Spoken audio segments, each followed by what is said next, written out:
Doctor Aafia Siddiqui की बहन doctor Fauzia के गुलशन इकबाल में वाक़े घर पर कार में सवार 3 अफराद पहुंचे। चौकीदार को यरगमाल बनाकर तशद्दुद का निशाना बनाया। मुल्जिमान ने चौकीदार से डॉक्टर आफिया के बच्चों मरियम और अहमद के स्कूल आने जाने के औकात और घर के दूसरे अफराद से मुताल्लिक मालूमात हासिल की। चौकीदार आमिर का कहना है कि मालूमात बताने से इनकार करने पर उसे मारा पीटा गया।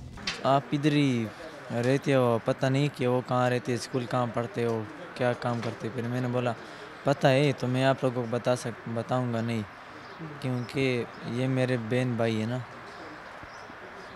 फिर उसने मेरे को मार दिया था इस पिस्तौल से, इधर पिस्तौल से मार दिया था।